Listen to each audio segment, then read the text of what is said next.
So, firstly, for those who have no idea what paddle is, how would you explain that to them? Well, paddle really is, good morning first of all everybody, paddle is really a mix almost of tennis and squash. So it's played with a shorter racket, it's got a shorter handle, and you play strokes very similar to tennis, but you also have glass at the back and the sides, so the ball can bounce off the back glass and off the side glass, and you can still continue the point. So it's kind of a mix of tennis and squash. So, how would you sell paddle to someone? Is it a sport for everyone, would you say? Absolutely. I think excellent question, because it's accessibility is one of the key things about paddle. So if you take tennis, where a lot of people actually move from tennis to start playing paddle, tennis is a really difficult sport to dominate and to get to learn. You need loads of lessons, you need quite good technique on the grips, changing the grips if you're playing a forehand and a backhand. In paddle, it's all simple.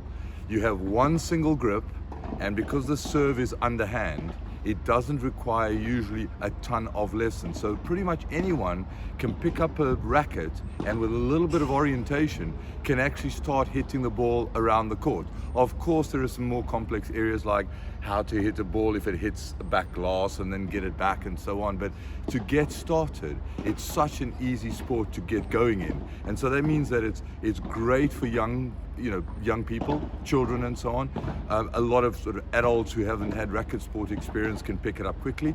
And in particular, it's great for vets, what we call vets, the sort of 40, 50, 60 plus people, because they don't need much experience in racket sport either, and it's quite a good cardio workout without being excessive. You don't have to run miles for a ball, although you do have to run backwards and forwards. So accessibility as a type of sport is one of the key points, absolutely. So what would you say is the main cause of why paddle's growing so quickly lately? There are a few reasons. I mean, I think the first is accessibility. You asked the question about how accessible it is. It really is an accessible sport, so anyone can get going and don't feel that they're frankly rubbish. Everybody can do something, can hit a ball at some point. The other thing is it's a very social game. So you always play in pairs. I mean, there's a single version, but mostly 99% played in pairs. And what that means is you can meet different people all the time. So if you look behind me, the courts are full here at Notts County, and sort of they're mainly vets players, so retired people, possibly a couple of working people who have time during the day, they can meet up with 3 other people, and start to play a game. So accessibility, ease of meeting other people, then getting together with people for a drink afterwards or whatever, a meal, that's the other thing.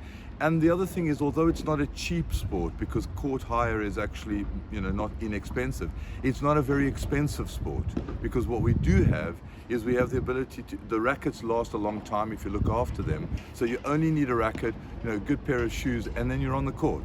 So all those reasons, socialization, accessibility, and not that expensive, make it a really good sport to get into.